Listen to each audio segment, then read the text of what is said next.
سلام به بینندگان و شنوندگان گرامی. در ادامه بحث‌های قبلی، بحث امروز ما در مورد پدیده و یا اون وضعیتی که در جامعه، در کشورهای مختلف، فعالیت‌هایی که تحت عنوان جامعه مدنی انجام میگیره و این جریانات از کشورهای مختلف اروپایی، آمریکایی و اسرائیلی تحت عناوین انسانی، دموکراسی و غیره کمک میگیرن و به هر حال به خیال خودشون کمک میکنن در دموکراتیزه کردن جامعه. خب به نظر من این موضوع قابل بحثه و حقیقت تا امروز آنچنان که نشون داده شده این سازمان ها، این تشکلات اهداف سوئی رو دنبال میکنن در ادامه سیاست های استعماری و سیاست های امپریالیستی، پیاده کردن برنامه های غارتگرانه خودشون در این کشورها و در حقیقت در ادامه این چنین مؤسساتی از ابتدای به اصطلاح بعد از جنگ جهانی دوم تحت عنوان همبستگی یا سولیداریتی در فرانسه با به اصطلاح شروع کرد و جنبش کارگری، اعتصابات کارگری در فرانسه و ایتالیا را به شکست کشوند و بعد مراحل بعدی دیدیم که همینها در لهستان آقای لخبالسا را آوردن سر کار و جنبش کارگری اونجا رو متلاشیش کردن. با گذشت زمان اسم و شکل و به حساب شیوه کار مختلفی به خودش گرفته، ولی ماهیتش همون ماهیت استعماری و در جهت تحکیم سیاست‌های امپریالیسم جهانی در منطقه، به خصوص در منطقه خاورمیانه هستند. و اما این مؤسسات همونجوری که به اصطلاح ظاهراً اسم خودشونو میذارن مؤسسات مدنی، به نظر من چند نکته هست که باید گفته بشه راجع به اینا. یکی این که تحت هیچ عنوانی نباید ما این سازمان ها رو از دولت های تأمین کننده امکانات مالی و امکانات رسانه‌ای اینا نباید جدا کنیم. تحت هیچ شرایطی این مؤسسات هیچ رابطه سالمی با جنبش های زنان، کارگری، کودکان و این اهداف ادعایی ندارن و در اصل اینها در ضدیت با این مسائل و موضوعات کار میکنن. هدف اصلی این سازمان ها فاسد کردن، به دام انداختن و مشغول نگه داشتن بسیاری از روشنفکران متزلزل و یا به اصطلاح کشوندن حتی روشنفکران فعال به جرگه خودشون و کشوندن اینا به مصاحبه‌های رادیو تلویزیونی، همچنین مصاحبه در رادیو آمریکا، رادیو فرانسه و سایر رادیوهای فارسی زبان. چه ما از قدیم ضرب المثلی داریم که میگن سلام لور بی طمع نیست. از کجا ما؟ خب این خیلی روشنه. کشورهایی که آن همه به خاطر منافع خودشون در آفریقا، الجزایر، عراق، سوریه، افغانستان و غیره اون همه جنایت میآفرینن، میلیون ها انسان رو به قتل میرسونن، سالانه صدها بیلیون دلار از آفریقایی ها بهره وام هاشون میگیرن. چی شده که اینا میان پول میدن به یه عده ایرانی که برای حقوق بشر فعالیت کنن؟ مسئله بسیار حساس و خطرناکی که در فعالیت اینا میشه دید، به خصوص در مورد سوسیالیست ها و مدعیان سوسیالیسم و یا حتی اون کسانی که به اصطلاح دموکرات هستن، پنهان داشتن ماهیت مبارزات خودشون. شما اگر دقت کرده باشین، جورج دبلیو بوش، امیر قطر، فرخ نگهدار و بسیاری حاکم امارات، محمد مرسی، تمام اینا از دموکراسی حرف میزنن، ولی هیچ کدوم اینا ماهیت این دموکراسی رو که به اصطلاح این دموکراسی در خدمت کدوم طبقه هست، وابسته به کدوم طبقه هست و به کجا میخواد جامعه رو ببره و به چه کسانی میخواد خدمت کنه، این رو نمیگن، چون نگفتن این دست اینا رو باز میذاره که بتونن برنامه‌های خاص خودشون که در جهت منافع شخصی و گروهیه و در عین حال در پرده بسیار ساتری نگه داشتن اهدافشونه رو پیش ببرن. از این نظر این هم یک موضوع دیگه هست که ما باید در نظر بگیریم. به ویژه کمونیست ها، نیروهای چپ، نیروهای طرفدار به اصطلاح کارگران مبارزشون رو بر اساس منافع طبقاتی میدارن. در حرکت‌های فعالیت‌های اجتماعی خودشون منافع طبقات رو در نظر میگیرن.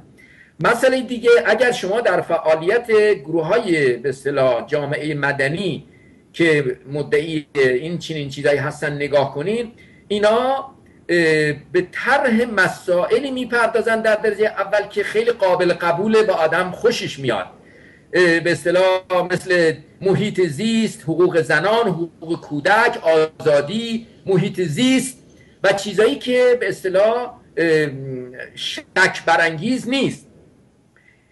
اینها به جای این که اگر واقعا کسی خواستار حل مشکلات هست باید ریشه‌ای به مسائل بپردازه، به جایی که به مسائل اصلی جامعه همچون مسئله استقلال، وابستگی، شرکت‌های چند ملیتی، مسئله وام‌ها، توطئه‌های استعماری، تاریخ استعمار در این کشورها که مسائل اصلی عقب موندگی و مسائل اصلی اون مشکلات اجتماعی هست مطرح کنن، اینا همه اونا رو ندیده میگیرن و میپردازن به مسائل کودک، مسائل زن، مسائل نمیدونم فلان روستار در ایران میان نشون میدن که به هر حال مدرسهش خراب شده، نمیدونم سقفش چکه میکنه، یا در فلان خیابون باطلاق جمع شده. این به اصطلاح نعل وارونه زدن به حقایقه. بله، ما باید با حکومت استبدادی و ارتجاعی که در ایران حاکمیت بر سر کار اومده مبارزه کنیم، ولی این یک مبارزه جدی میطلبه. ما وقتی میخوایم بر علیه رژیم جمهوری اسلامی مبارزه کنیم، ولی این هم ما باید در نظر بگیریم که ما در آستانه انقلاب بهمن نزدیک به طبق گفته آقای آبراهیمیان نزدیک به 96% روستاهای ایران برق نداشتن، نزدیک به 75% مردم ایران بی سواد بودن و بین سالهای 54 تا 74 میلادی، یعنی تا 20 سال قبل از انقلاب، تنها 50 بار بودجه بهداشت و فرهنگ در این کشور زیاد شد، در صورتی که بودجه سرکوب و رسانه‌های تبلیغاتی شاهنشاهی 1100 بار و 1176 بار اضافه شده. و گذشته از اون ما در آستانه انقلاب مشروطه 300 سال بوده که ایران زیر سلطه استعمار بوده. شما استعمار رو در نظر نمیگیرین، عواقب شوم به اصطلاح دوره بعد از استعمار، عقب ماندگی، سیاست‌های وابستگی به شاه رو در نظر نمیگیرین، میان به یک باره مسئله آزادی زن در نظر میگیرین و اون هم قیاس میکنین با اروپایی که 400 سال پیش رنسانس انجام گرفته، مسئله جدایی دین از دولت حل شده، مسئله به اصطلاح پارلمان، احزاب سیاسی، شرکت زنان، اینا همه به لحاظ نیازمندی‌های سرمایه در هر مرحله‌ای به وجود اومده و به سیر طبیعی خودش رو پیموده. این رو شما میین با ایرانی در نظر میگیرین، قیاس میکنین که هنوز جدایی دین از دولت انجام نگرفته. نه فقط تنها مسئله سیاسی نیست، بلکه مسئله ساختاری هم هست، چون ما در ایران با یک کشور روبرو هستیم که اقتصاد بازار غالبه، اقتصاد به اصطلاح ما حرکت داریم میکنیم به سوی یک نظام سرمایه‌داری پیشرفته که جزء نیازمندی‌هاش آزادی زنان، آزادی احزاب، آزادی سندیکاهای کارگری است که بله الان هم شروع شده. منظور این فرق‌ها بین ایران و اروپا رو باید در نظر گرفت. به هر حال کسانی که این مسائل رو در نظر نمیگیرن باید دید که اینا هدف خیری ندارن. این مسئله که در ایران میگذره، در مصر میگذره، در حال کشورهای مختلف منطقه میگذره، ما باید واقعا با دید دیالکتیکی، با دید تحقیقاتی و اونطوری که شایسته یک محقق، شایسته یک مبارز سیاسیه در نظر بگیریم، نه اینکه تا کم آوردیم فوری بریم دنبال این سفارت خونه، نمیدونم دنبال اون دولت، دنبال این سازمان جامعه مدنی و یه پولی بگیریم و یه رادیو و یه تلویزیونی بزنیم، خب یا علی مدد بیا آزادی و به هر حال اومد سر کار. اینجوری نیست. کسانی که در تاریخ انقلابی ایران در کشور ما مبارزه کردن، از حیدر امغلو بگیر تا روزبه تا مبشری تا سیامک تا گل سرخی، دانشیان ها، رضایی ها و هزارون انسان، دکتر معظمی ها، دکتر اعظمی ها و هزارون کسانی که بدون کمک بیگانگان با فعالیت های خودشون، با کوشش های خودشون حیثیت به دست آوردن، به اصطلاح مبارزه اجتماعی رو پیش بردن، تنها به این دلیل بود در درجه اول که استقلال رأی و استقلال سیاسی و استقلال اقتصادی خودشون رو حفظ می‌کردن و به همین دلیل هم این وجهه رو در جامعه ما پیدا کردن و تونستن این امانت رو آنچنان قوی، این پرچم رو همچنان برافراشته به دست ما بسپارن. حال چی شده که این همه سازمان وجود داره، این همه رادیو تلویزیون وجود داره، ولی جرئت نمی‌کنن 10 تاشون بشینن دور هم یک بحث جدی رو پیش بکشن؟ این مسئله فلان سازمان که فرض می‌کنیم در تورنتو فعال، به هر حال به یک باره به این سرش میزنه که بره با سخنگوی رادیو اسرائیل بشینه مذاکره کنه، همسر نماینده این تشکیلات بره پیشنماز بشه، رئیس انجمن فلان سازمان اسلامی عربستانی و پاکستانی بشه، تنها به این دلیل که میخواد فقط یک تلویزیون بزنه و یک سایت قشنگ داشته باشه و یک چند نشریه خوب. این به اصطلاح این مبارزه باسمعی خواهد بود، یک مبارزه جدی نخواهد بود و در هر جهت من میپردازم به حالا سازمان‌های اینچنینی در کشورهای منطقه که نتیجه این مبارزات و کمک گرفتن از بیگانگان کار ما رو به کجا خواهد رسوند. حدوداً 50-60 سال پیش عارف قزوینی میگه کسی که رو به سفارت پی امیدی رفت، دهید مژده که لال و کر و خموش آمد. نمونه هایی در دسته که این چنین مبارزاتی، این چنین کمک گرفتنهایی روزگار سیاهی برای ملت‌های این کشورها به ارمغان آورده و من اینجا در مورد به اصطلاح مصر آغاز میکنم. شما میدونین که همین جریانات سازمان‌های جامعه مدنی از قبیل فریدم هاوس، NED و غیره که حالا اسمشون هم من در ادامه تا اونجایی که مقدور هست نیاز هست میخونم، از سالهای 90-95 اینا شروع کردن. حالا شما نگاه کنیم اینا از اون سال که شروع کردن، کسانی که به اصطلاح عضو این سازمان ها می شدن از مؤسساتی مانند فریدم هاوس یا مؤسسه انستیتوی به اصطلاح بین المللی جمهوری که متعلق به آقای مکین هست و یا غیره، پولهای کلانی می گرفتن و برای مثال اگر ما نگاه کنیم اینجا آقای مکین که رئیس انستیتوی بین المللی جمهوری یا IRI را به عهده دارن، ایشون تعداد زیادی دفتر دارن و از سالهای 95 تا اکنون تعداد زیادی حقوق بگیر دارن. این افراد به کشورهای مختلف اروپایی و آمریکایی ولی با خرج دولت آمریکا رفتن اونجا دوره‌های فعالیت‌های الکترونیکی، نمیدونم ایجاد وب‌های اینترنتی، پخش روزنامه، راه انداختن رادیو، راه انداختن سایت‌های اینترنتی و این چیزها یاد گرفتن. تلویزیون در اختیارشون گذاشتن که آزادی و دموکراسی و حقوق بشر و حقوق کودک و زنان بیارن در مصر. نتیجه این شده که شما اگر نگاه کنین آقای مکین در طی 6 ماهه به اصطلاح سال 2000 همین به اصطلاح 2011 که انقلاب شد 65 میلیون دلار به 600 سازمان جامعه مدنی کمک کرده تا اینا بتونن دموکراسی رو در جامعه مصر رواج بدن. همین سازمان های به اصطلاح مؤسسه جامعه مدنی نه فقط از دولت آمریکا بلکه از کشورهای قطر، امارات، کویت و به اصطلاح کشورهای اسلامی هم کمک گرفتن. برای مثال در مصر در کویت یک سازمانی هست به نام جمعیت احیاء فرهنگ اسلامی. اینا 114 میلیون دلار به برادران مسلمان مصری خود کمک کردند که دموکراسی رو به اصطلاح تقویت کنن در مصر. یک سازمان ارتجاعی قرون وسطایی در کویت 114 میلیون دلار میده. بعد به هر حال این یه نمونه هست. یا یکی از رهبران بسیار خوشنام و به اصطلاح کمونیست مصری به نام آقای ایداروس قصیر که بسیار هم معروف در مصر، تحقیقات بسیار با ارزشی در زمینه دخالت بیگانگان در امور مصر انجام داده که در بخشی از مقاله طولانی خودش که در مطبوعات مصر پخش شده چنین می‌نویسه. میگه در سال 2007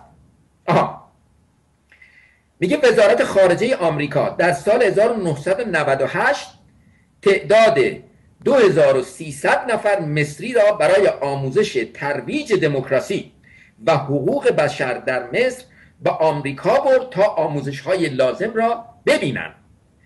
من اینه که وضعیت مصر و فعالیت این افراد رو میگم برای که ما مشابه اینها در میان ایرانیای خودمون زیاد داریم. لااقل در ادامه من اسنادی دارم که یک 15 میلیون دلار، یک 75 میلیون دلار در موارد مختلف به سازمان‌های ایرانی از طرف همین سازمان‌های به اصطلاح کمک به آزادی کمک شده و کسانی که اطلاع دارن در زمینه باید در این زمینه افشاگری کنن، این افراد رو افشا کنن، چون در ادامه که حالا من میرم جلو خواهید دید که نتیجه کار اینا به کجا خواهد انجامید. مجددا آقای ایداروس میگه که در سال 2007 رقم 2300 نفر در سال 2007 به 47300 نفر رسید. این مجموعه در سال 2008 یعنی یک سال بعد، یعنی 4 سال قبل از انقلاب مصر، به 148700 نفر افزایش یافت. و باز روزنامه الاهرام چاپ مصر در تاریخ 23/10/2011 گزارش میده که سفارت آمریکا در نظر دارد دفاتر زیادی از مرکز فریدوم هاوس در شهرهای مختلف مصر تأسیس کند. نیویورک تایمز ادامه میدهد، باز حالا مجله نیویورک تایمز که خود مال آمریکاست میگه دولت آمریکا بیش از 5000 نفر مصری را در سال 2011 به کشورهای مختلف برده تا به آنان آموزش‌های لازم را بدهند که در جهت دموکراسی و در فضای انقلابی مصر فعالیت کنند. یعنی اینا خودشون طرفدار انقلاب مصر و برقراری دموکراسی هستند و بیش از 5000 نفر رو هم میفرستن. حال باید دید که انستیتوی جمهوری اسلامی و انستیتوی جمهوری دموکراتیک و یا فریدوم که این پولا میدن چه نوع دموکراسی و چه نوع انقلابی میخوان و چطوری. بر همین اساسی که خانم کلینتون در فردای انقلاب میره مصر و با انقلابیون به اصطلاح انقلابیون مصری ملاقات میکنه و باز هم وعده کمک‌های بیشتری بهشون میده. شما دقیقاً نگاه کنید به تعداد رادیو تلویزیون ها، سایت ها، رادیوها و مطبوعات و مسافرت ها، جلسه ها، کمپین ها، تظاهرات ها و انواع فعالیت هایی که در میان ایرانیان میبینیم. آیا سوال کردیم از خودمون که پول اینا از کجا میاد؟ بله، باید ما از خودمون سوال کنیم که پول اینا از کجا میاد و آخر عاقبت این فعالیت ها ما رو به کجا خواهد رسوند. من در ادامه برای که تأثیر سوء سیاست های این جوامع مدنی رو در جامعه مصر نشون بدم، آقای سیف الدوله که یکی از رهبران جنبش ناصریست مصر هست مقاله‌ای نوشته در سایت حزب کمونیست سوریه. میگه که آن پاترسن سفیر آمریکا در قاهره به تاریخ 21 جون 2011 طی گزارشی در کنگره آمریکا در حضور کانگرسمن‌ها اظهار داشت که از تاریخ 25 ژانویه در اوج انقلاب ما مبلغ 40 میلیون دلار به فعالان دموکراسی و انقلابی مصر کمک کرده ایم.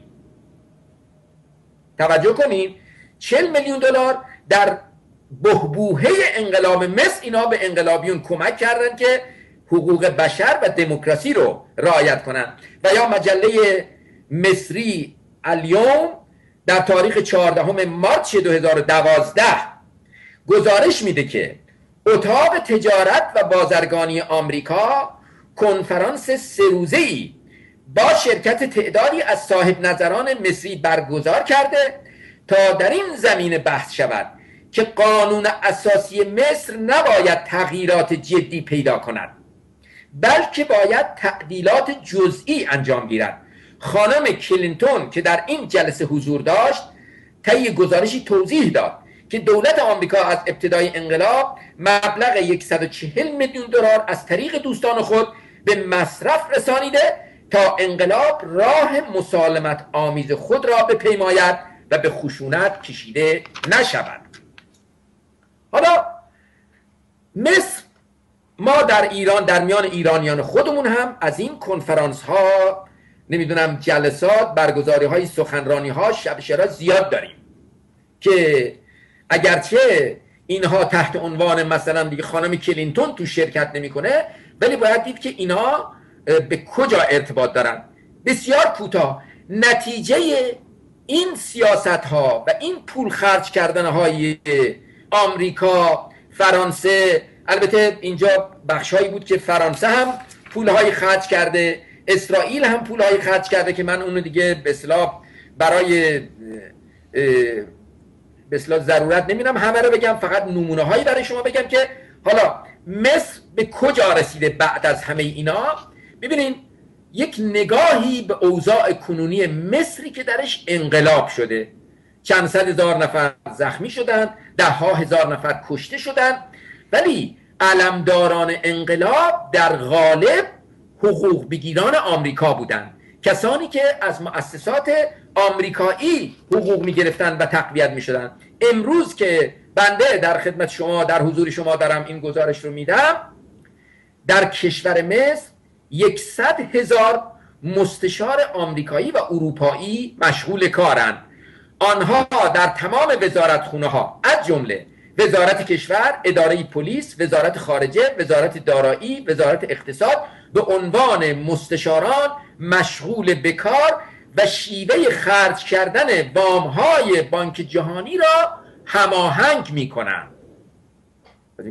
چند سال پیش دولت مصر کوشش کرده بود که تعداد این مستشاران رو محدود کنه، ولی بانک جهانی شدیداً مخالفت کرده بود، گفته بود این مستشاران مورد اعتماد ما هستند و اینها دقیقاً متخصصن در این امور و اینا نباید دست بخورن، اینا باید اونجا فعالیت کنن.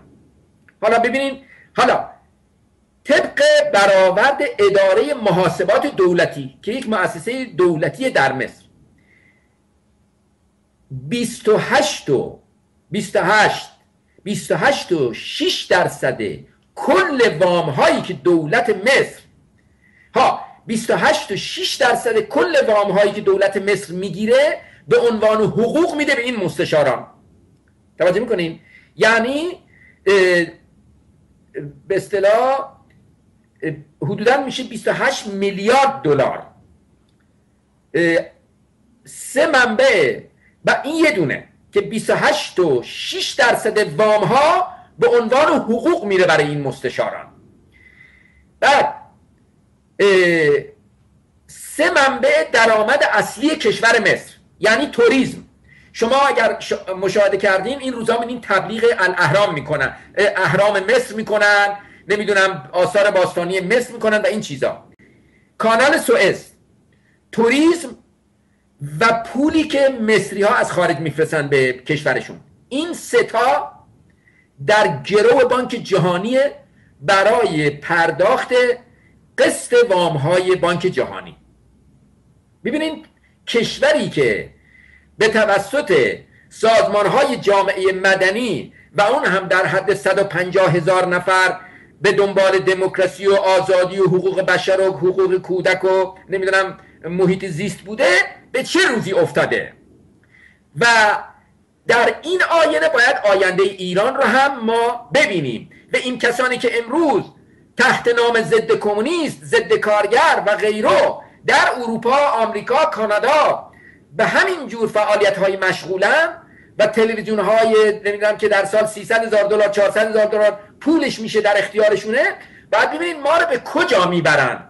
ما باید در اوضاع مصر کشور خودمون رو ببینیم. امروز مصر در چنبره‌ای از سازمان‌های جامعه مدنی وجود داره، ولی این سازمان‌های جامعه مدنی به مانند آختاپوس‌هایی هستن که به جان ملت مصر افتادن و اجازه نمیدن این ملت مصر تکون بخوره. چرا؟ چون اینا در گوشه و کنار مصر هزارون حزب و سازمان و اتحادیه کارگری و اتحادیه زنان و فلان و فلان به وجود اومده. شما الان نگاه کنید، دولت مصر به خاطر بدهکاری هایی که وجود داره مجبور اطاعت کنه از دستورات شیخ قطر، شیخ امارات، حاکم عربستان. چون فقط برای که بدونیم پیش از که آقای مرسی بیاد تهران، دولت قطر 2 میلیارد دلار در بانک مصر ودیعه گذاشت، نه پرداخت، ودیعه گذاشت. شرطش این بود که مرسی از حدود سیاست هایی که براش تنظیم کردن جلوتر نره. و موقعی هم که سخنرانی مرسی تموم شد با شیخ قطر برگشت، یعنی با شیخ قطر اومد، با شیخ قطر هم برگشت، یعنی با هم رفتن فرودگاه. اینقدر این آقای رئیس جمهور در اسارت کشورهایی مثل عربستان، قطر و امارات متحده عربی و آمریکا و وامهای آمریکاییه.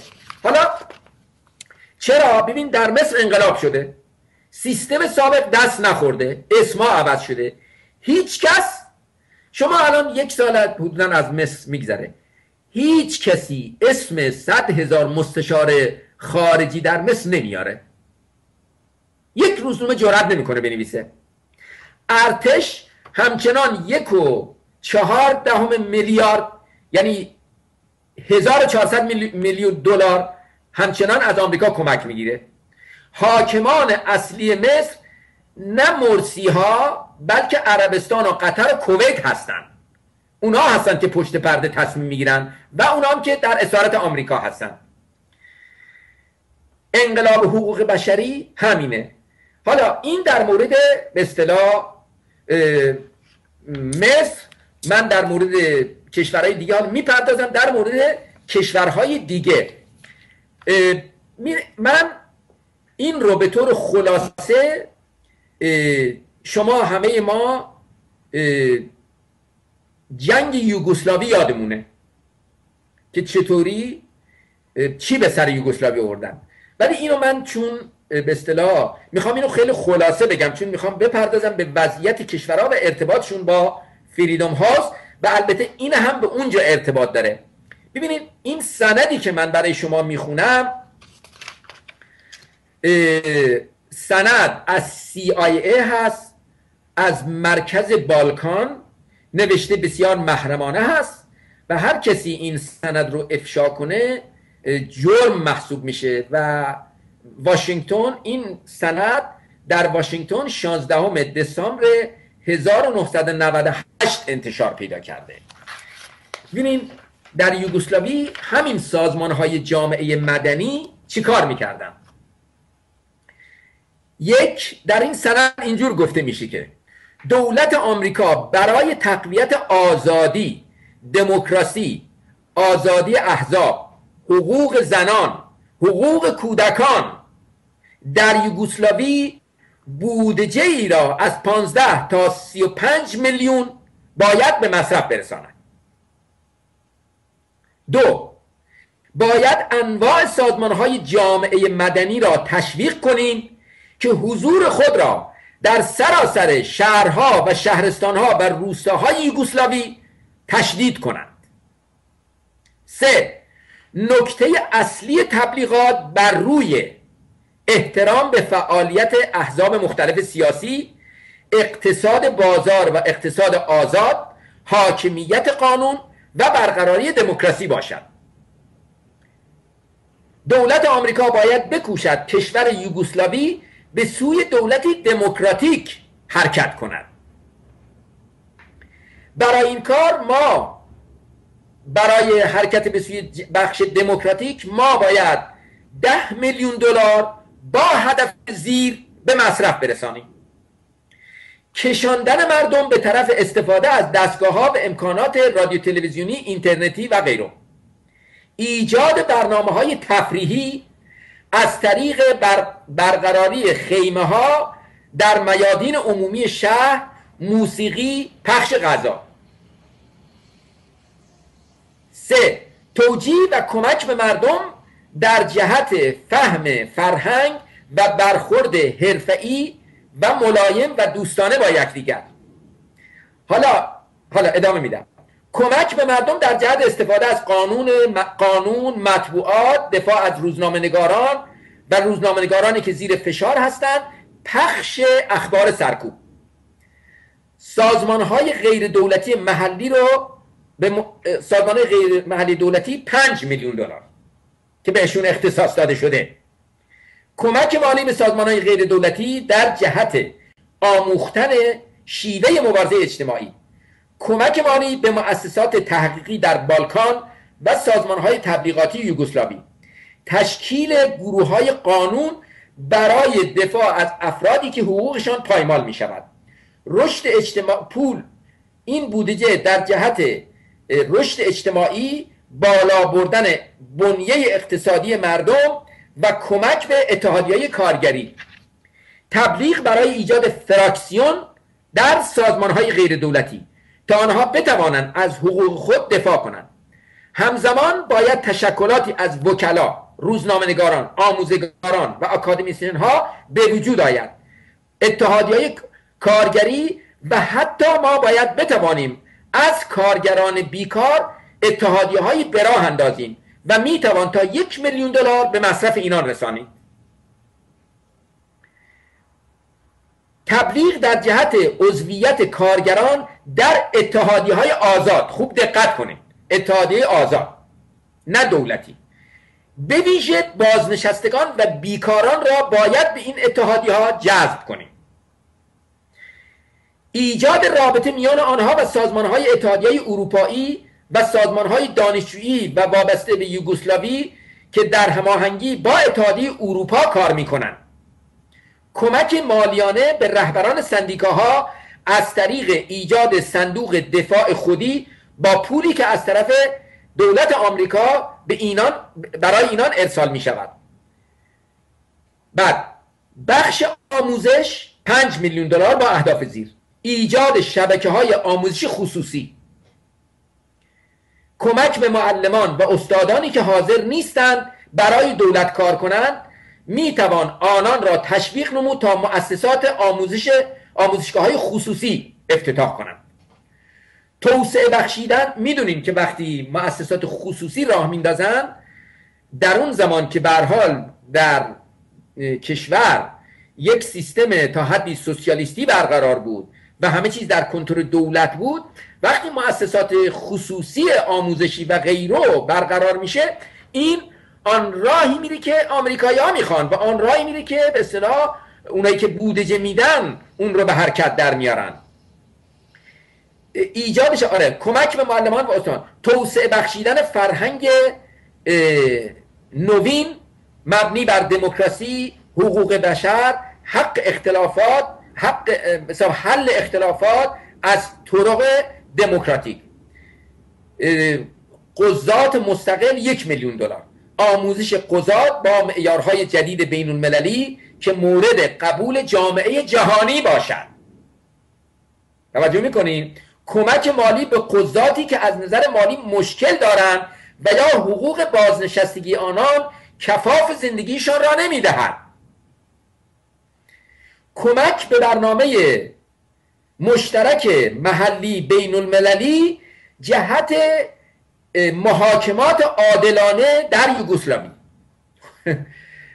در مورد احزاب سیاسی 10 میلیون دلار با اهداف زیر: گسترش دادن احزاب سیاسی در جهت ایجاد قطب‌های گوناگون سیاسی و کارگری. تبلیغ و ترویج در جهت ایجاد حزبی قدرتمند در مخالفت دولت که در این حال سراسری باشد. تبلیغ در جهت ایجاد فراکسیونی در احزاب موجود دولتی به وسیله سازمان‌های غیر دولتی در سطح شهرداری‌ها و بخش‌هایی که فعال نیستند و بودجه ندارند، باید در مسیر سیاست‌های تازه آنان را فعال کرد. تربیت کادرهای جوانی که بتوانند وسایل تبلیغاتی تازه را کنترل کرده و به راه اندازند. رهبران مرتبه دوم، رهبران آموزش، رهبران مرتبه دوم حزبی، این چنین کسانی باید آنچنان تربیت شوند که در صورت وجود بحران بتوانند رهبری مبارزات اجتماعی را در کنترل خود بگیرند. اختصاص $1,000,000 برای کمیته های انتخاباتی با اهداف زیر: آموزش کادرهایی که بتوانند یک انتخابات سالم را به پیش ببرند، کمک مالی به آموزش تکنیک های ضد خرابکاری دولت یوگسلاوی در امر انتخابات، کمک مالی برای کشانیدن مردم و کاندیداها برای شرکت فعال در انتخابات، کمک به سازمانهای جوانان به مبلغ $1,000,000. این یه چیز دیگه ایه. تبلیغ برای تشکیل سازمانهای دانشجویی دموکراتیک، کمک مالی به رهبران جنبش دانشجویی به خصوص آنان که در اروپا زندگی میکنند و در ارتباط با مؤسسه های اروپایی فعالند، کمک مالی به دانشجویان برای تحصیل در اروپا و آمریکا و دیدن آموزش های ضروری مبارزاتی، تأسیس مجموعه های بین المللی کمک به برقراری دموکراسی در یوگسلاوی. به هر حال اینا مقدماتی بود که ابتدا به صورت مخفی در یوگسلاوی به وجود آوردن از سال 98 و اینا رو گسترش دادن و ما میدونیم که در مراحل بعدی اینا عده‌ای در یونان، در رومانی و در بسیاری کشورها آموزش نظامی دادن، تکتیراندازهایی که مسلمون و مسیحی رو برای انداختن اینا به جون هم میکشتن و البته اینا اخبارش افشا شد در مطبوعات اون روز و الان هم به راحتی میشه پیدا کرد و این نتیجه سیاست‌های به اصطلاح آزادی خواهانه و مبارزه برای دموکراسی فریدم هاوس ها با اسامی رنگارنگی که امروز ما در میان جریانات ایرانی و غیر ایرانی شاهدش هستیم. این در مورد یوگسلاوی. حالا اینجا یک مسئله، ما شاهدیم که دولت‌های اروپایی و آمریکایی به خیلی‌ها جایزه میدن، جایزه نوبل و بسیاری جایزه گوناگون که حالا من اسمشو نمیدونم و به هر حال معروف. مثلا فلان خانم که در ایران در زندانه، هنوز در زندانه یا زندان به اصطلاح تعزیری، یعنی اون چنان که بعد منتظر زندان باشه یا هرچی، ولی اتحادیه اروپا یا فلان انجمن اروپایی برای ایشون یه جایزه مثلا چند صد هزار دلار در نظر میگیره. به هر حال باید ببینیم که واقعا این جایزه برای چی داده میشه. حالا من به چند نفر که این جایزه ها گرفتن، شاید شما شنیدین که چند وقت پیش به یک خانمی به نام کرمان توکل در یمن جایزه نوبل دادن. احتمالاً فکر میکنم با یکی تقسیم کرد، یک جایزه را به 2 نفر دادن یا به هر حال به ایشون این جایزه رو دادن. به هر حال این جایزه، چرا این جایزه رو به این دادن؟ شما میدونین که در حقیقت تا کنون بیش از 3 هواپیمای بدون خلبان آمریکایی در یمن سقوط کرده و از قبل بمباران‌های این هواپیماها خانه‌های زیادی خراب شده، مزرعه‌های زیادی سوخته شده، انسان‌های زیادی کشته شدن و این واقعاً به مثابه یک فاجعه هست. مبارزه تحت عنوان مبارزه با القاعده که البته القاعده هم خودشون درست کردن و البته الان معلوم شد که این مبارزه با القاعده تموم شد. الان در مصر دولت عربستان آمریکا و سازمان القاعده یمن یک قراردادی امضا کردن حدوداً هفته گذشته که تلویزیون هم نشون دادن که 5000 نفر از القاعده برن از طریق ترکیه سوریه بجنگن و دیگه در یمن نباشن. ولی حالا دولت آمریکا فقط برای همین این تنها یا اروپا به خانم توکل جایزه ندادن. اولا خانم توکل در 2-3 سال گذشته که این جنایات انجام میگیره حتی یک بار به این سیاست دولت آمریکا اعتراض نکرده. دوم، از انقلاب مردم یمن در چارچوب سیاست دولت‌های امارات متحده عربی و عربستان و اون یک به حساب طرح خلیج، میگن خلیج البته فارس، خودشون خلیج عربی میگن، در طرح کشورهای خلیج یک طرحی اومده، در چارچوب اون طرح خانم توکل دفاع کرده. و از همه بدتر اینه که همین چند وقت پیش نخست وزیر انگلستان اومدن در یمن در یک کنفرانس شرکت کردن و قرار شد در به اصطلاح طرح توسعه و پیشرفت کشور یمن دولت انگلستان برنامه ریزی کنه و خانم توکل یکی از شخصیت‌های اصلی این برنامه باشه. از اینجا باید دید که چرا به ایشون جایزه دادن.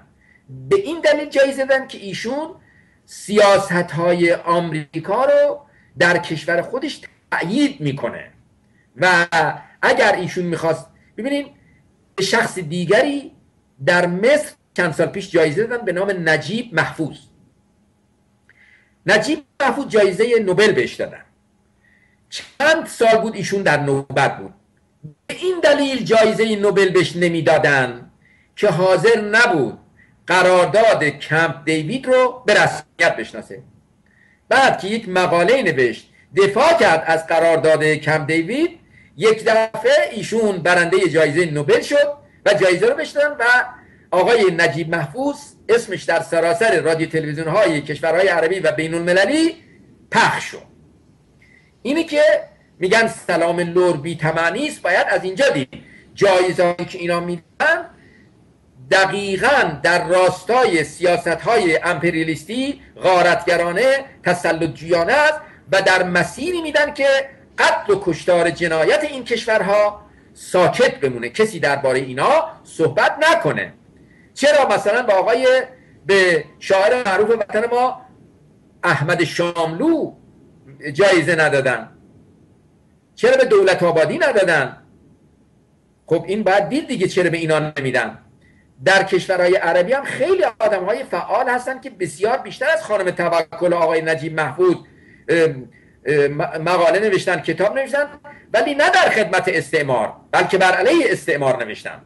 اینه خواستم بگم که این جایزه دادن ها نه به خاطر کمک به حقوق بشر یا آزادی یا دموکراسی، بلکه در جهت هموار کردن جاده ورود امپریالیسم به این کشورها.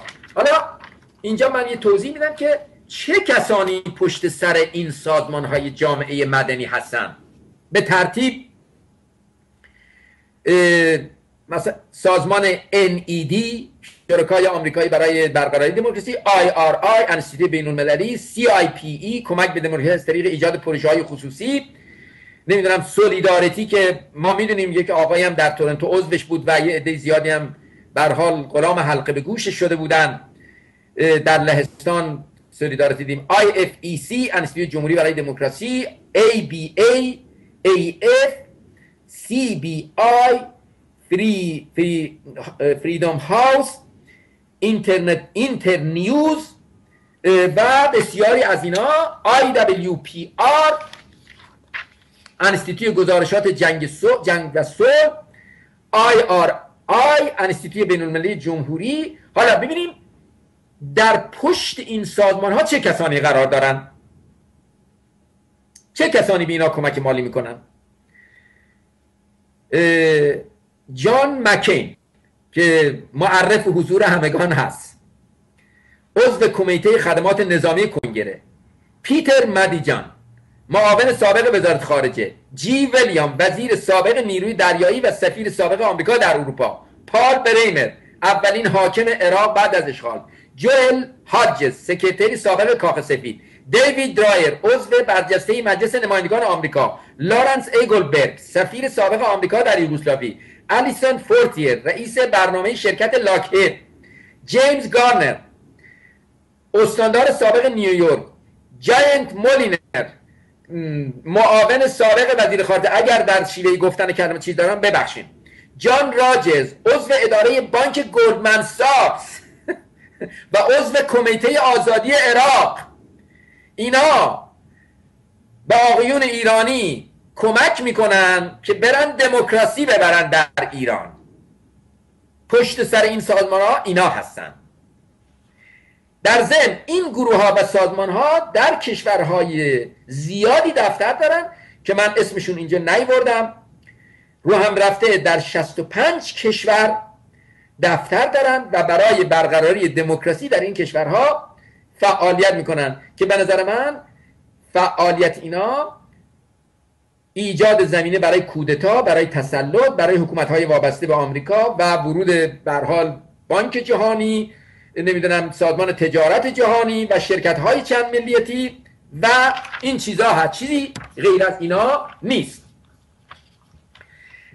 خب ما در سالهای اخیر شاهد اونیم که بین آمریکا و چین اختلافاتی بروز کرده و آمریکایا اینجور تشخیص میدن که چین خطریه برای اوناست، لذا ثقل کار خودشون رو در منطقه آسیا از دو بخش، هم از طرف مرز به اصطلاح ترکستان از طریق مغولستان و ترکستان اینجا و هم از طریق به اصطلاح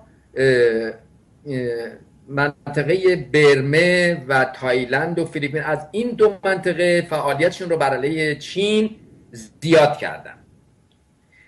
در مورد منطقه ترکستان و دالای لاما دو تا محقق آمریکایی، یکی به نام خانم سارا فلاندز و دیگری آقای مایکل بارنته، تحقیقاتی کردند که دولت آمریکا از سال 1960 ماهانه سالانه $180,000 در اختیار دالای لاما قرار میداد. بعدش هم که آوردنش هندوستان و اونجا یک مرکز بسیار بزرگی براش درست کردن. ولی فعالیتی که نمونه بارز فعالیت هاشون همین دو شورش بود که یکی در لاهاسا پایتخت تبت انجام گرفت و دیگری در شهر اورنبو مرکز ترکستان انجام گرفت. در مورد اون شهر پایتخت ترکستان به این شکل بود که از طریق اینترنت شایع کردن که یک چینی از نژاد خانها یا برعکس به یک دختر مسلمان یا برعکس تجاوز جنسی کرده و این رو خیلی سریع شایع کردن و یک جنگ به اصطلاح بین این مردم را انداختن که 200 نفر کشته شد و به طوری که رئیس حزب کمونیست چین که در المپیک حضور داشت مجبور شد اون به اصطلاح اونجا رو ترک کنه و بیاد پکن و بیاد به اون شهر و تمهیداتی فراهم کردن و اون قائله رو خوابوندن.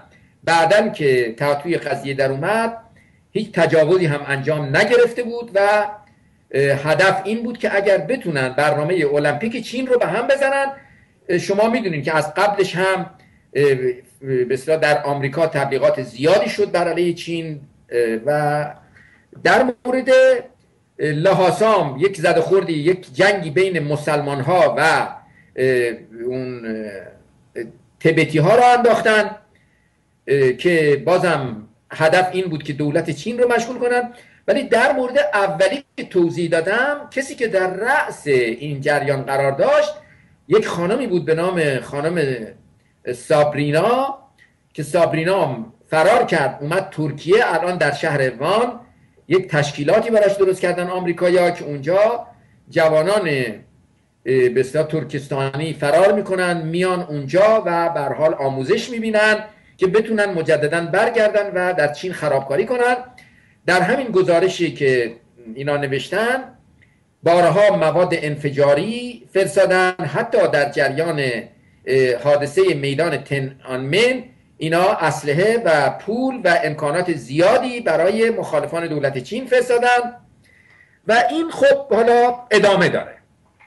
و اما در مورد تمهیدات عمیق‌تر و جدیتری که از طریق مرز برمه، تایلند و این طرف، چرا؟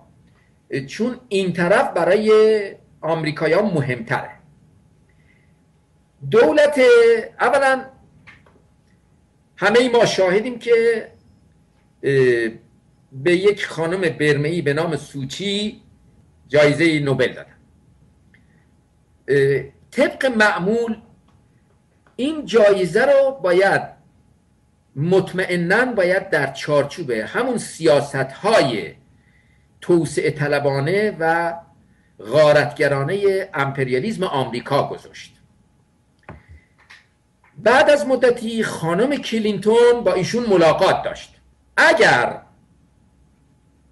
خانم سوچی یک انسان واقعاً بی‌طرف و یک انسان به اصطلاح نمیخواد در جهت سیاست‌های آمریکا کار کنه، چرا خانم کلینتون رو به حضور میپذیره؟ نماینده کشوری که در حقیقت در همسایگی برمه، در ویتنام، در لاوس، در کامبوج جنایات بسیار عظیمی مرتکب شده و عواقب شوم بمباران‌های ناپالم و اون ماده نارنجی و غیره هنوز در تن مردم، در سرزمین مردم و بخش‌های وسیعی از سرزمین ویتنام هنوز قابل کشت نیست به خاطر به اصطلاح سمی شدن این زمین‌ها. و یک خانمی اگر طرفدار حقوق بشره، حداقل به احترام همون مردم کشورهای همسایه خودش هم که شده، نباید نماینده این امپریالیسم خونخوار که از چنگالهاش و دندانهاش و همه هیکلش خون و چرک و کثافت میریزه، نباید به حضور خودش بپذیره. و اونشون میدونه که این کی هست. خانم کلینتون چیزی نداره به ملت‌های آسیا و هر ملتی بده، اون فقط به خاطر گرفتن و غارت کردن و تخریب بیشتر اونجا رفته. از این نظر خانم سوکی هم ردیف همون آقای خانم کلینتون هست. ببینید دولت آمریکا در سالهای گذشته کمک‌های فراوانی به سازمان‌های جامعه مدنی در برمه کرده، از جمله در برمه و تایلند.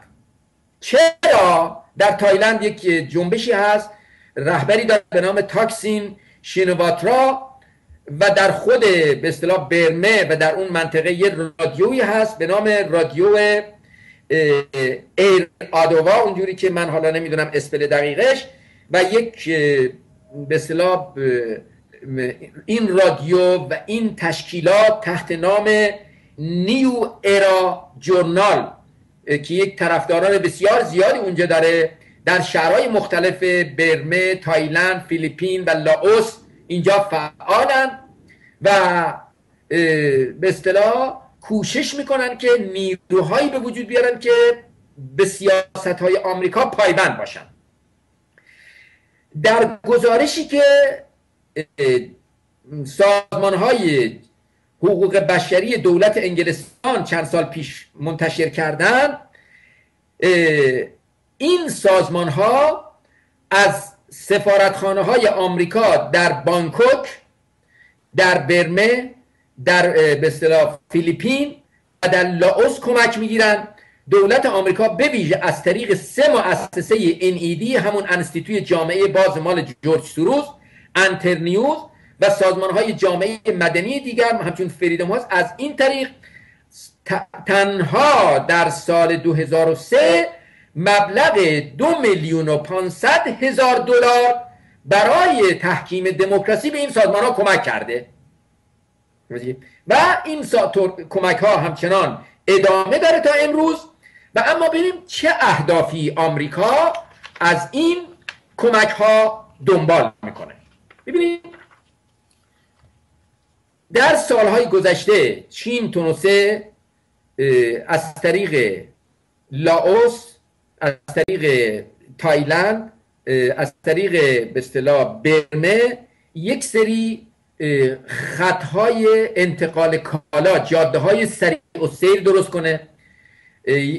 بعد یک سری در بندرهای این کشورها تونسته یک سری به اصطلاح بنادر بزرگ برای کشتیاش درست کنه که راحت بتونه کالا رو منتقل کنه، هم به وسیله دریا هم به وسیله زمین.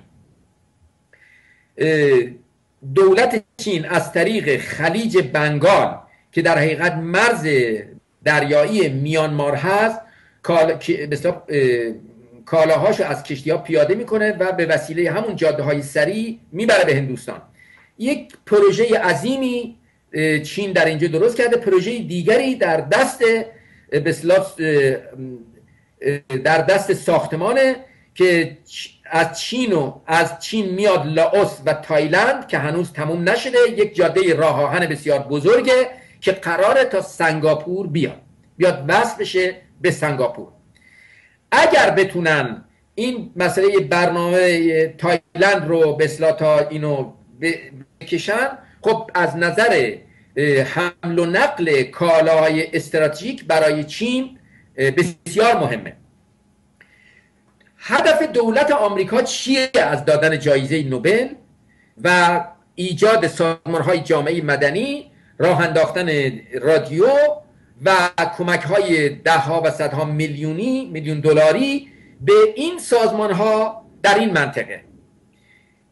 در حال حاضر دولت چین مجبوره کشتی‌های نفتیش و کالاهاش رو از طریق تنگه مالاکا یا مالاکا عبور بده که میان دو کشور مالزی و اندونزی هست و اونجا در حقیقت وابسته به آمریکایی‌هاست. آمریکایی‌ها میتونن اونجا هم مالیات زیاد بگیرن، هم یا به وسیله دولت اندونزی یا مالزی فرقی نمیکنه، ولی میتونن فشار بیارن رو دولت چین. برای که بدونین در جریان نوبت دوم که ایران رو محکوم کردن در شورای امنیت خاطر مسئله انرژی هسته‌ای و چین رأی داد، دقیقاً بنا به نوشته یک به اصطلاح محقق عرب به این دلیل مقاله نوشته در مجله قدس العربی که دولت چین رو تهدید کردن که اگر به نفع ما رأی ندی ما کشتیهات رو نمیگذاریم از اونجا رد بشه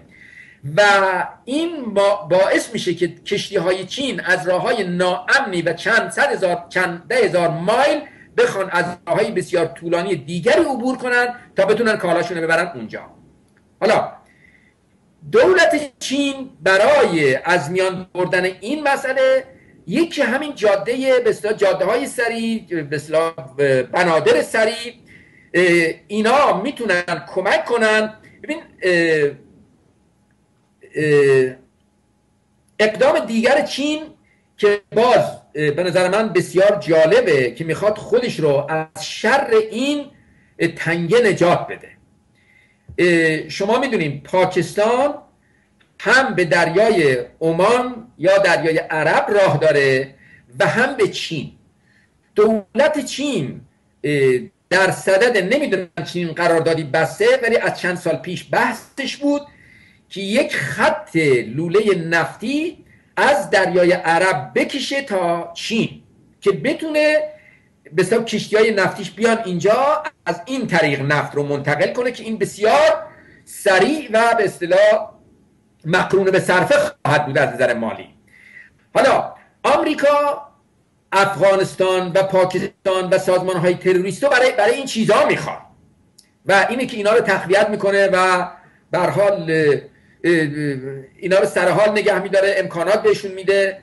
هم در حقیقت افغانستان رو برای این کار میخوان، برای اینکه بتونن مرزهای اون منطقه رو دائما ناامن نگه بدارن و نمیگذارن صلح بشه در منطقه. یا مثلا در پاکستان اصلا آنچنان در تار و پود سازمانهای امنیتی و اسلامی افغانستان پاکستان نفوذ دارن که این مسئله بسیار خطرناکه که اینجا من بحثم راجع به این نیست و فقط من اینو میخواستم بگم که هدف دادن جایزه نوبل و راه انداختن سازمان‌های جامعه مدنی و به اصطلاح مسافرت به چین و گریه کردن برای وضعیت مردم برمه اینه که دولت چین رو از اون امکاناتی که داره فراهم که آورده تو این کشورها که هم به نفع اون کشورهاست و هم به نفع دولت چینه محروم کنن و مجبورش کنن که از همون تنگه استفاده کنه که زیر کنترل آمریکایی هاست. و این از این نظر من به نظرم توضیح کافیه که از دو طرف چین رو به اصطلاح در محاصره قرار دادن. و اما در مورد کشورهای دیگه منطقه، در مورد تونس یه خبر داغ بدم بهتون راجع به تونس. میگه از کرامات شیخ ما چه عجب، شیره را خورد و گفت عجب. آقای قنوشی اومده سر کار، هنوز چند ماه نمیگذره 300 نفر مأمور موساد اسرائیلی در این کشور رسما استخدام شدن. کردی؟ البته نه رسما به نام موساد، تحت عنوان مؤسسات جامعه مدنی. برای که بدونین معاون رئیس جمهور آقای مرزوق اینجا، بله، آقای عبدالرؤوف عبادی عضو پارلمان و معاون آقای مرزوقی رئیس جمهور استعفا داد چند روز پیش، به این دلیل که دولت آگاهانه 300 نفر مأمور موساد رو وارد کشور کرده که اینا تحت عناوین مختلف توریسم، مؤسسات تبلیغاتی، بازرگانی و غیره فعالیت میکنن. حالا خود آقای قنوشی سندی اینجا من الان نمیدونم دارم یا نه، دم دستم باید باشه یا به هر حال فرقی نمیکنه، اگرم نباشه وجود داره این سند که به توسط رئیس اتحادیه نویسندگان اردن نوشته شده این مقاله که آقای قنوشی رو از سال 2004 در نظر گرفته بودن برای که رئیس به اصطلاح حکومت آینده تونس بشه. و در کتابی که شخصی به نام نوح فیلدمن نوشته تحت عنوان آمریکا باید از دموکراسی های اسلامی حمایت کنه، اینطور کتابی نوشته تحت این عنوان. در اونجا در ضمن بگم همین آقای نوح فیلدمن در اونجا نوشته به نظر من رهبرانی که مناسب کشورهای اسلامی هستن آقای قرضاوی برای مصر، آقای قنوشی برای تونس، آقای عبدالکریم سروش برای ایران. به هر حال حالا اینکه به هر حال آقای عبدالکریم سروش تا چه حد به راه اینا واقعا بره من زیاد اطلاع ندارم، ولی میخوام بهتون بگم که اینا برنامه‌های دراز مدت دارن از طریق این فریدم هاوس ها و سازمان های جامعه مدنیشون. و اما یک بجاست که من یه توضیح بدم همینجا در مورد نوح فیلدمن که من در آینده در برنامه آینده در مورد کل برنامه‌ای که نوح فیلدمن هم در اون برنامه میگنجه توضیحات خواهم داد. ولی نوح فیلدمن اساساً نویسنده قانون اساسی فدرالیسم کشور عراقه.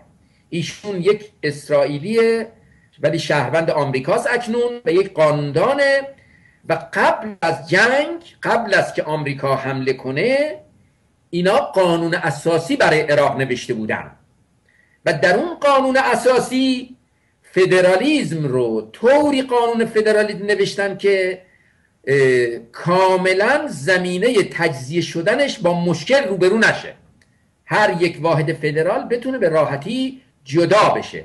و این که بعد از سال 2003 که آمریکایی اومدن فدرالیسم خواهی در میان ایرانیان زیاد شد، در حقیقت اینا خواستار آن فدرالیسم هستن که آقای نوح فیلدمن نوشته و آمریکا هست که با پول آمریکا که هر سال میدونیم به هر حال به مانند دکمه نمیدونم ریموت کنترل سازمان‌های مختلف نمیدونم جبهه این خلق و جبهه اون خلق و دموکرات و فلان همه رو دعوت میکنه تو کاخ الیزه و تو کاخ سفید و اینا، و همه اینا رو به صف میکنه تا در مورد ایران آینده و جمهوری های آیندهشون و فلان فلانشون صحبت کنن.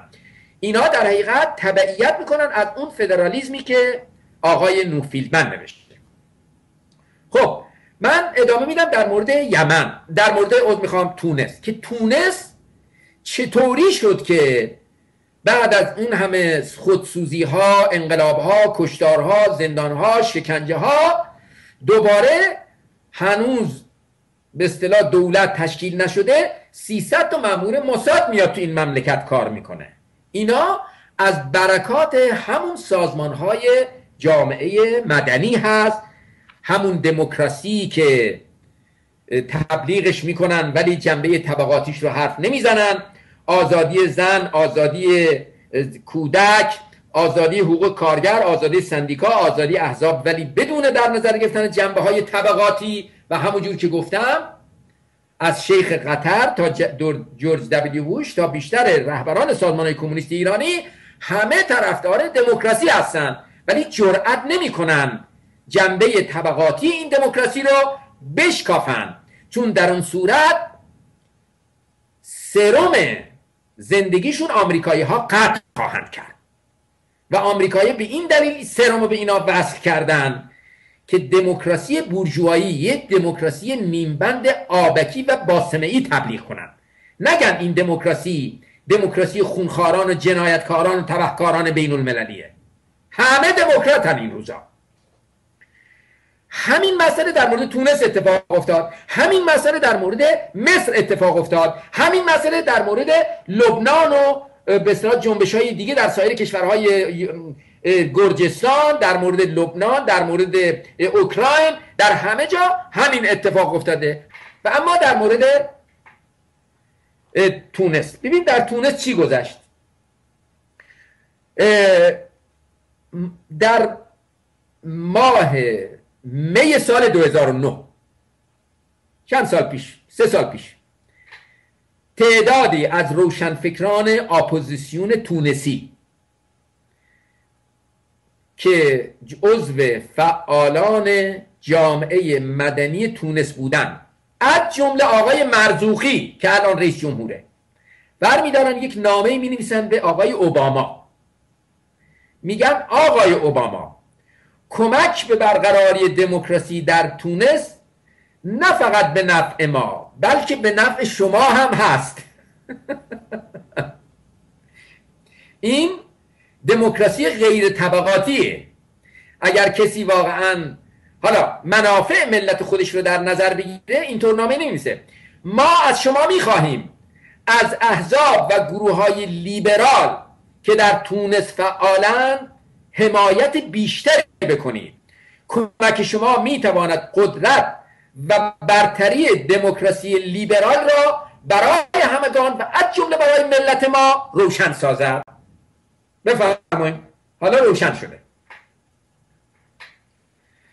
در حقیقت اون چی که در تونس انجام گرفته یک سری تغییرات به اصطلاح بسیار سطحی بوده. حالا در همین تونس اخیراً یک کتابی پخش شده که من سفارش میکنم کسانی که مایلن واقعاً خدمت کنن به زحمتکشان، به آزادی، به عدالت اجتماعی و به دموکراسی که در خدمت زحمتکشان باشه، در خدمت استقلال، آزادی و عدالت اجتماعی وطن ما باشه. بله آنچنان کسانی اگر مایلن این کتاب رو برن بخونن. Inside the Company، درون کمپانی، نوشته فیلیپ اجی، فیلیپ AGEE. این کتاب بخش‌هایش ترجمه شده در تونس به عربی، از کتاب کلاً ترجمه شده ولی بخش‌هایش در مطبوعات به شکل پاورقی اومده. من بخش‌هایش رو گرفتم و خوندم، البته همه رو خب نمیخوام بیارم اینجا. این شخص قبلا افسر امنیتی CIA بوده و به هر حال بسیاری از اینا بعد از مدتی به نوعی کتابایی می نویسن که بخشش هم حقیقت داره. ولی به نظر من این خوب نوشته. در قسمتی می‌نویسه که سازمان‌های جامعه مدنی که از بعد از جنگ جهانی دوم کار خود را آغاز کرده اند تماماً وابسته و در ارتباط تنگاتنگ با پنتاگون و CIA هستند. سازمان‌های جامعه مدنی به غیر از ظاهر آنها اما از درون آنان غریبه به درون خود راه نمی‌دهند. قبل از انتخابات افراد را دقیقاً کنترل می‌کنند، نحوه تفکر او را، نوشته‌های او را، برخوردهای او را مدت‌های زیاد زیر نظر می‌گیرند. هرگاه مطمئن شدند که این فرد می‌تواند کاملاً در خدمت آنها قرار گیرد، آنان را به درون کمپانی خود می‌پذیرند. بله، اینی که فلان کس بعد از 50-60 سال عمر که یک روزگاری هم طرفدار فلسطین بوده به رادیو آمریکا راهش میدن، رادیو فردا دعوتش میکنن، ایشون روش مطالعه کردن، همینجوری نیست که ایشون راه میدن. وگرنه چرا مصاحبه آقای دکتر زرفشان رو پخش نمیکنن؟ چرا؟ برای که میدونن نماینده این آقا در سال روز جنایت کشتار جنین که در فلسطین انجام گرفت، رادیو اسرائیل میاد با نماینده این آقا مصاحبه میکنه و اون جنایات رو ماسمالی میکنه. و کسانی که اون روز مصاحبه کردن، 3 تا مصاحبه در شهر تورنتو انجام گرفت، لااقل 2 تا این سازمان ها به تلویزیون رسیدن. بله، بی خود نیست، امکان نداره، سلام لور بی تمن نیست، امکان نداره اینا بی خود بیان با یکی مصاحبه کنن. دقیقاً با کسی مصاحبه کنن که میدونن در دراز مدت ایشون در خدمت اوناست، در خدمت نیولیبرالیسم. حالا میتونه شعار سوسیالیسم و کمونیسم و راه زحمتکشان هر چیزی بده. مهم اینه که ایشون از درون به فساد کشونده شده. ایشون از درون در خدمت تفکرات نیولیبرالیستی قرار گرفته. اونا کاری ندارن به کلماتی که این در ظاهر میگه. همین مسئله در سودان، در تونس، در مصر، در سوریه، در لبنان و همه جا انجام گرفته. دیگه ما نباید بیش از این گول خودمون بزنیم، فریب بدیم خودمون رو. اگر ما خودمون رو پایبند مبارزات انقلابی در کشور خودمون، حیدر اموغلوها، ایرانیها، سیامکها، روزبهها، گل سرخیها، دانشیانها، کتیراییها، دکتر اعظمیها، هزاران کسانی که توی زندانها شکنجه شدن، جان و زندگی خودشون رو فدای انقلاب و آزادی زحمت کشان کردن، به این سفلگان نباید میدون بدیم. بعد اینا رو افشا کنیم. اینا رو به عنوان ستون پنجم عوامل استعمار باید نشون بدیم چهره‌های کثیفشون رو.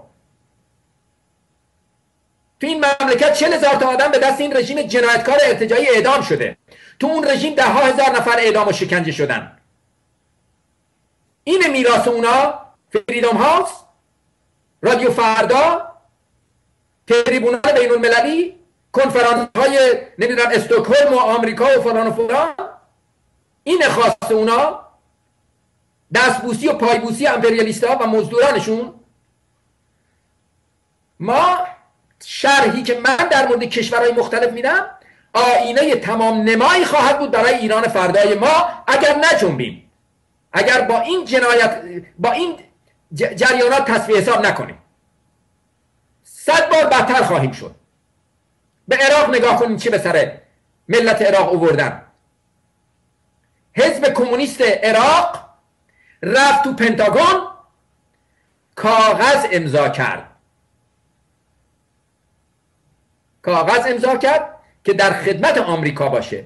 امروز هم که الان 2-3 چند سال گذشته یک پاراگراف جرأت نمیکنه بر علیه آمریکا بنویسه.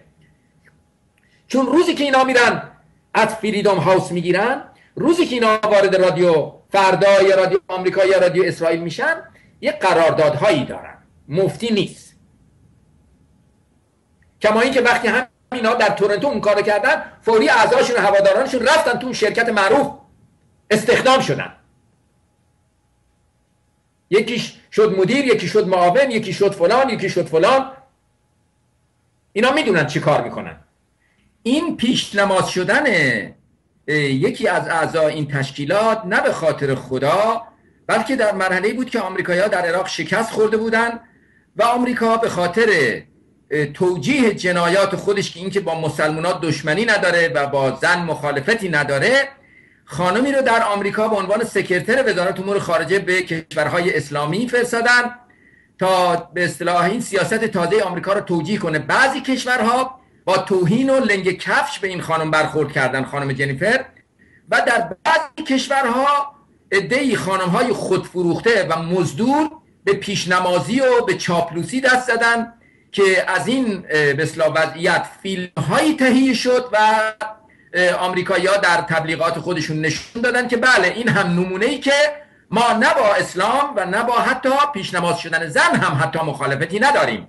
و این سیاست زبونانه این تشکیلات بیشرم که دم از طبقه کارگر و سوسیالیسم هم میزنه در راستای این سیاست جنایتکارانه امپریالیسم آمریکا بود و نه چیز دیگر. در نتیجه همین وابستگی ها و همین سازمان‌های پول‌هایی که سازمان‌های آمریکایی میدن، امروز بسیاری سازمان‌های ضد کمونیستی که اعدا و قبای کمونیسم بر خودشون پوشوندن، به خاطر همین رشوه‌ها جرأت نمی‌کنن از سرکوب مردم بحرین، از انقلاب یمن، از جنایات روزمره اسرائیلی‌ها در فلسطین و از جنایت و تهاجم امپریالیست‌ها بر علیه مردم سوریه که به توسط قطر و عربستان و اسرائیل امارات متحده عربی و به توسط هزاران بنیادگرای سلفی از کشورهای افغانستان و پاکستان و بازنیا و چچن میان، در برابر این همه جنایات اینا خفقان گرفتن. این دلیل واضحیه که اینا وابسته هستن و جرأت نمی‌کنن به خاطر این وابستگی به سیاست‌های آمریکا به اصطلاح اعتراضی داشته باشن. بله، این مسئله فریدم هاوس و سازمان‌های جامعه مدنی و پول‌های باد آورده استعمارگرانه. و اما در مورد تونس، بله در تونس تعدادی زیادی خودسوزی کردن، در جهت انقلاب شد و انقلابی که شد و اما نتایج شوم همکاری با این جریاناتی که وابسته به این فریدم هاوس ها هستن که دیدین رهبرانشون کیا هستن: پال برامر، مکین، عضو بانک ساکس بانک.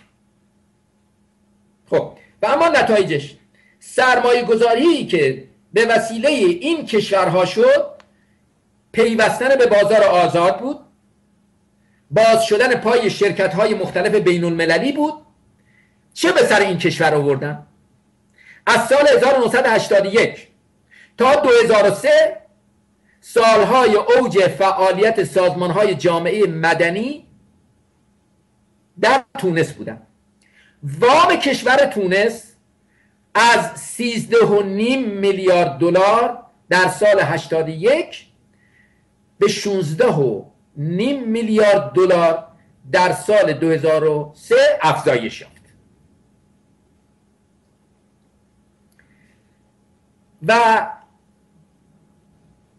از این بدتر در همین دوره دولت تونس مبلغ، ببین کل وام 16.5 میلیارد بوده، ولی دولت تونس 28.5 میلیارد دلار به عنوان بهره و خدمات بانکی پرداخت کرده.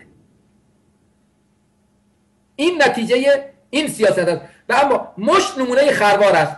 حال در نظر بگیرید فریدم هاوس و سایر سازمان‌های بیستگانه چقدر پول به این مزدوران دادن و ستون پنجمی های خودشون رو که کشوندنشون تو رادیو بهشون دادن و تلویزیون دادن و کشوندنشون تو پنتاگون و کشوندنشون تو رادیو فردا.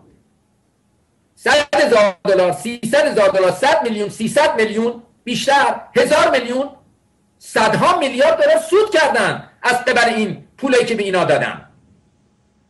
حالا قنوشی آوردن سر کار، حالا مرسی آوردن سر کار، پس فردم یا سزاوار میارن سر کار، سازگارا میارن سر کار، یا یکی دیگه از اون گنجی میارن سر کار، یا یکی دیگه که عبا و ردای قرمز تن خودش کرده. پاشه باز میکنن تو تلویزیون، پاشه باز میکنن تو رادیو فردا، پاشه باز میکنن اونجا، بعدم میزننش رو یه هواپیما میارنش ایران. آقا رئیس حزب کمونیست. بفرمایید. مال حزب کمونیست عراق تو عراق دیگه الان. در هر جهت وضع تونس امسال وضع تونس، یعنی بعد از انقلاب، به هیچ عنوان توسعه نداشتن. 80% شرکت های بین المللی رفتن، اکثر مردم بیکارن. در زمانی که لیبی وجود داشت 800,000، بنابر گفته خود این آقای قنوشی، از مسابقه خود آقای قنوشی این که میگم، در موقعی که لیبی وجود داشت 800,000 نفر مردم تونس محصولات کشاورزیشون رو میبردن لیبی میفروختن.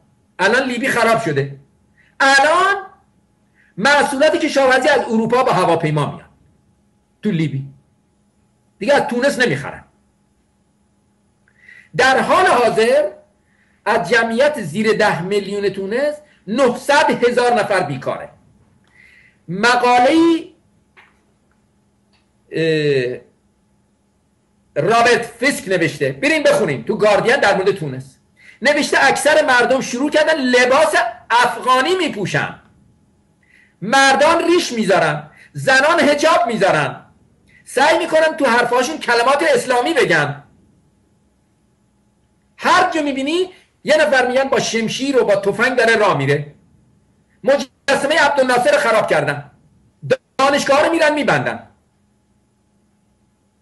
توجه میکنی؟ حساب کنی مردم لباس افغانی میپوشن، برای که کلی تروریست هایی که اونجا اومدن افغانی هن. تو سوریه هم همینه، تو ترکیه هم همینه. الان تو ترکیه خیلی شهرها پر افغانی، پاکستانی، با همون لباساشون، یه قرآن هم دستشونه. این نتیجه انقلابی که با توییتر و فریدم هاوس و رادیو تلویزیون هایی که آمریکا در اختیار این آقایون گذاشته، نتیجهش اینه. و اما در مورد به چیز، در مورد لبنان، بعد میرم سراغ سوریه. ببینید در مورد لبنان این انقلاب نارنجی سال فکر کنم 1095 اینا موفق شد. در اون دوره شخصی به نام حریری نخست وزیر بود. حریری بعد از که موفق شدن به اصطلاح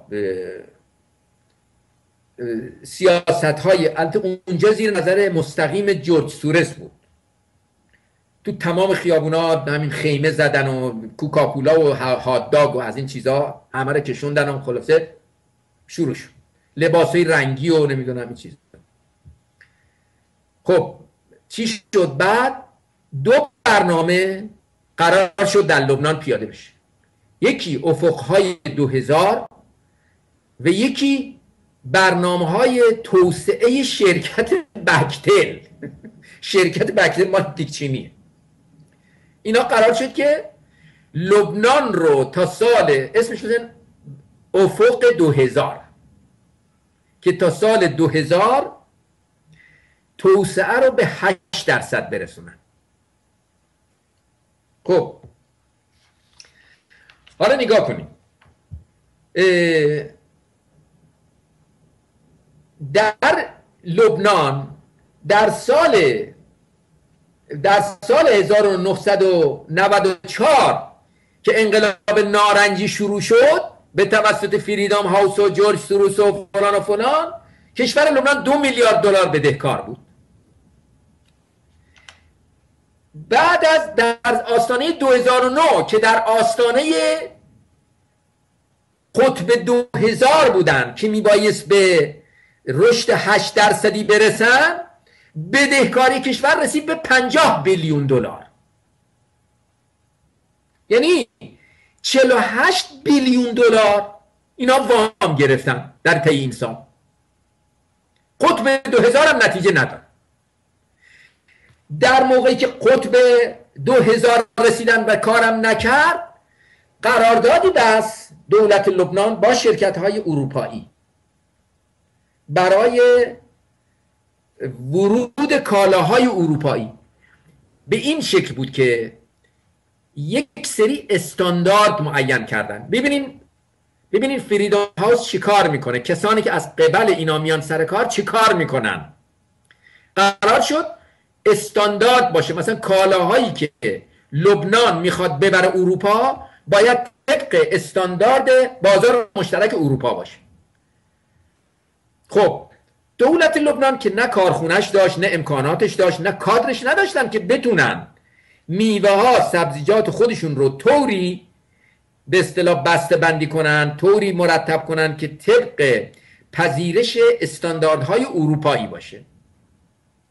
در حال اروپایی ها داشتن، کشاورز اروپایی در سال $10 بیلیون و آمریکایی $100 بیلیون کمک های به اصطلاح کمک میگیره از دولت برای توسعه کشاورزی. لذا میتونن انواع میوه هاشون، سبزیجاتشون خوب بسته بندی کنن و خیلی ارزون تولید کنن، صادر کنن. در این دوره بازار لبنان که روزی خودش صادر کننده میوه و سبزیجات بود، بازار لبنان پر شد از کالاها، میوه‌جات و سبزیهای اروپایی و آمریکایی. کشاورزی خوابید، همه بیکار شدن، آواره کویت و دبی و عربستان و آفریقا و فلان شدن. کشور در حقیقت فلج شد. توجه میکنین؟ حالا این نتیجه به اصطلاح کار فریدم هاوس، این نتیجه این شرکت هایی که میان تلویزیون باز میکنن، رادیو باز میکنن و فلان میکنن. و اما در مورد سوریه الان شما میدونید که لبنان الان واقعا یک وضع بسیار بسیار بحرانی داره و مردم در حقیقت اصلا کار ندارن. اکثر مردم لبنان یا بیکارن یا کارهایی که شبیه بیکاریه. توجه میکنین؟ یعنی الان بازار اقتصاد لبنان فلجه. یعنی هر کس در این شرایط به اصطلاح گروه بندی های مذهبی گسترش پیدا میکنه. رهبران این گروه ها مجبور میشن بیرن دنبال این یا اون کشور پول بگیرن تا بتونن به اصطلاح زندگی خودشون را بندازن. الان لبنان یک اوضاع بسیار بحرانی داره و فقط من خواستم تأثیر این چیز رو بگم، تأثیر این سیاست های راستی که به هر حال ماها رو به کجا میبره. در سوریه خوشبختانه ببینید در مورد سوریه، دولت سوریه سازمان های جامعه مدنی رو اجازه نداد فعالیت کنن در کشور، چون به هر حال دولت سوریه میدونست که اینا چه اهدافی دارن، ولی با وجود این اینا به اصطلاح مخفیانه فعالیت میکردن در سوریه، مثل سایر کشورها نبود که دفتر دستک بزنن. نامه هایی که در ویکیلیکس از فعالان جامعه مدنی که مخفیانه در سوریه کار میکنن پخش شده، هم در ویکیلیکس و هم در نیویورک تایمز یا واشنگتن پست. در نامه‌ای که در ویکیلیکس به تاریخ 18/4/2011 منتشر شده، واشنگتن پست 18/4/2011 روزنامه واشنگتن پست، میتونین مراجعه کنید. در مورد گزارش کمک به مخالفانه، نامه ای از شخصی به نام محمد ریاض به چاپ رسیده که در مورد کمک های فنی، آموزشی و اطلاعاتی آمریکا توضیح داده و قدردانی کرده. اما در بخش دیگری گلگی میکنه، میگه از این که شما به اپوزیسیون ایران مبلغ $75 میلیون پرداخت کرده اید ولی به ما تنها $5 میلیون. توجه میکنید؟ یعنی این نشون میده که 75 میلیون دلار واقعا به اپوزیسیون ایران کمک شده. این خبر تو به اصطلاح روزنامه نیویورک تایمز هست. نامه دیگری به اصطلاح 2006 بوده که درخواست شده که محتوای نامه مخفی بمونه در بخشی از نامه که در واشنگتن، اون هم در واشنگتن پست اومده و نام افراد حذف شدن، اما شیوه کار که چگونه عمل میکنن در سوریه به طور کامل گزارش داده شده و در واشنگتن پست اومده. در نامه دیگری که در همین شماره مجله به تاریخ 28/4 در همین مجله ولی به تاریخ دیگری 28/4/2009 اینجور میگه ما از تحریک کردن مردم در خیابانها استقبال میکنیم و از اینکه سفارت آمریکا تا کنون مستقیما دخالت کرده خوشحالیم، چون به نفع ماست. ولی میدونیم که بعداً سفیر آمریکا کلاه پوشیده بود، رفته بود تو شهر هومس، مأموران امنیتی سوریه ازش فیلم گرفته بودن و اون فیلم رو منتشر کردن و دم خروس آشکار شد. از 4 مؤسسه‌ای که تحریکات خیابانی سوریه رو در تحریکات خیابانی سوریه نقش دارن بسیار قدردانی شده و به این شکل نام میبرد. فریدم هاوس که که کمک‌های مالی سندیکایی و بخشی از کمک‌های مالی وکلای آمریکایی به ما رسانیده است. همچنین دانشگاه آمریکایی بیروت، دانشگاه آمریکایی بیروت که قرار علم و دانش ترویج بده، کمک مالی میفرسته برای یک عده مزدور ستون پنجمی در سوریه که کشور رو به این روز بندازن. و شبکه اینترنیوز در بخش دیگری از همین مقاله اشاره میشه که از 2005 تا 2009 روی هم رفته ما مبلغ 12 میلیون دلار کمک دریافت داشتیم. در بخش دیگری که از مرکز استراتژیک اسپن در آمریکا نام میبرد که مبلغ 2 میلیون دلار برای تنظیم اداری کار مخالفان دولت سوریه در شرایط مختلف پرداخته شده. مرکز این شعبه مؤسسه در برلین هست. در بخش دیگری از گزارش آمریکا کمک به کانال تلویزیونی بردی معروفه در انگلستان، در لندن انگلستانه و این کانال 24 ساعته کار میکنه و از سال 2005 تا کنون دولت آمریکا مبلغ 6 میلیون دلار به این تلویزیون 24 ساعته کمک کرده. حالا شما تلویزیون ایرانی هم قیاس کنید در همین مسیره. در بخش دیگری که اومده، در بخش دیگری در همین شماره که نویسندگان از این که در زمان جورج بوش تا اوباما همچنان کمک های مالی به آنها می شود اظهار تشکر و قدردانی کرده و امیدوارند که سوریه هرچه زودتر به آزادی برسد. داره به آزادی میرسه. این نمونه آزادی امپریالیستی یا این که از طریق مزدورانشون قدرت سیاسی میگیرن مثل مصر و تونس و لبنانش میکنن، وگر نشد با جنگ و کشتار و جنایت و خراب کردن کشور و القاعده و تروریست های افغانی و نمیدونم چچنیا و کوسوو و فلان میارن کشور خراب میکنن تا اهداف امپریالیسم آمریکا تحت کلمات زیبای دموکراسی و حقوق بشر به کرسی نشسته بشه. به هر حال این نتایجی بود که اینم چیزی بود که در مورد سوریه اگرچه نتونستن واقعا به اصطلاح عملا از طریق فریدم هاوس کنترل رو در دست بگیرن، همچون مصر و همچون به اصطلاح تونس و لبنان، و چون از اون راه نتونستن این بار از طریق جنگ وارد شدن، تظاهرات مسالمت آمیز مردم رو مسلحانه کردن و اگرچه دولت دست به اصلاحات زد، اصلاحات هم بسیار رادیکال بود، کمونیست هم در این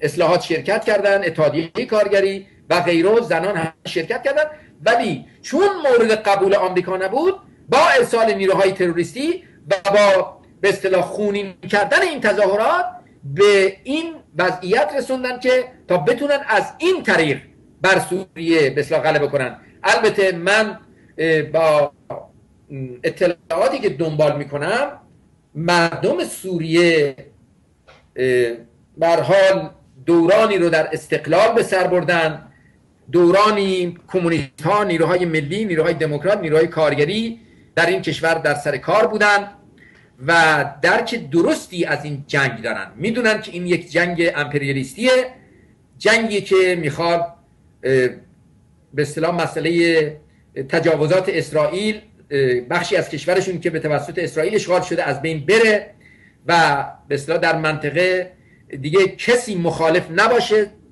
جنبش فلسطین سرکوب بشه. و از این نظر مردم سوریه الان سرسختانه دارن مقاومت میکنن و اخبار واقعی که در میاد، علیرغم که 1.5 سال و نزدیک به 2 سال از این فاجعه عظیمی که آمریکا و کشورهای اسرائیل و ترکیه و قطر و عربستان به راه انداختن، حتی نتونستن یک شهرک کوچک هم بگیرن و بتونن اونجا راحت بتونن تشکیلات و سازمانهای خودشون رو در اون شهر به اصطلاح اداره کنن.